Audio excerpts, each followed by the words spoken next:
Seja bem-vindo a mais um vídeo de estratégia semanal do Banco Inter. Deixámos para trás a semana em que vimos o primeiro Banco Central de uma economia desenvolvida a baixar as taxas de juros, o Banco Central da Suíça, o Swiss National Bank. Na quinta-feira surpreendeu ao tomar essa decisão de cortar as taxas de juros menos 25 pontos básicos, quando se esperava que mantivesse inalterada a taxa de juros à semelhança das restantes reuniões da semana, e então abre a porta para que os restantes bancos centrais de economias desenvolvidas possam então dar início ao seu ciclo de cortes de taxas de juros. E, portanto, esta decisão surpreendente por parte do Banco Central da Suíça de cortar as taxas de juros quando se esperava que mantesse,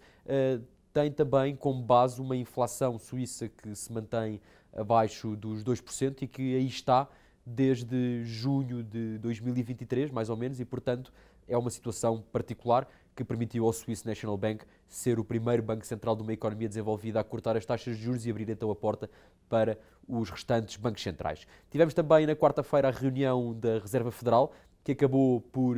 trazer um tom mais suave do que aquele que se esperava, e este tom mais suave da Fed fez com que desse um suporte a bolsas e obrigações estas que, a nosso ver, já completaram o ajuste em alta das rentabilidades e, portanto,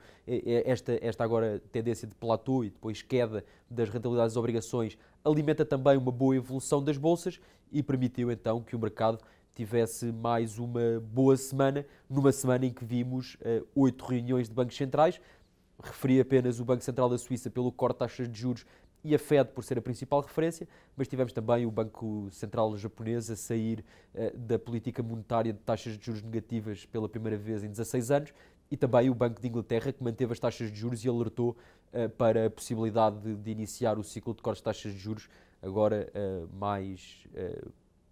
perto do verão. E depois desta semana de 8 reuniões de bancos centrais, entramos numa semana em que teremos uma muito menor atividade e também menos referências macroeconómicas relevantes. Isto porque é a Semana Santa, há sítios onde é feriado sexta-feira, onde é feriado quinta e sexta-feira, e portanto será uma semana com bastante menos volume e bastante menos atividade. Será uma semana marcada por dados de preços. Temos quarta-feira a inflação em Espanha, quinta-feira em Portugal, e depois o dia mais importante, sexta-feira,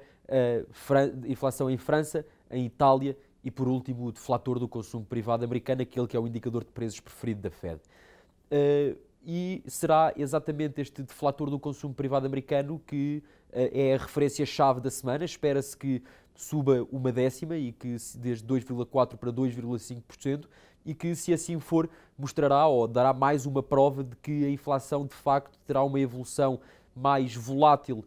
em 2024 e que, no caso específico dos Estados Unidos, será difícil que se afaste muito do patamar dos 3%. E o que temos é que será uma semana com baixa atividade, uma semana com pouco volume, que esperemos ou que pensamos que vai ser uma semana plana, em que não há grandes referências, mas que acabará por ser o deflator do consumo privado americano na sexta-feira a ditar o saldo final. Se sair como se espera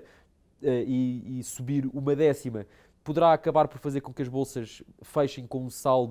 a semana com um saldo ligeiramente negativo. Se sair melhor do que se espera e se mantiver nos 2,4% ou se inclusivamente desacelerar, poderá fazer com que as bolsas tenham uma sexta-feira mais vigorosa e que feche a semana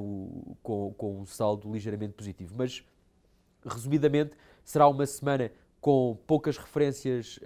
macroeconómicas, uma semana com pouca atividade e pouco volume. Será ditada o seu saldo pelo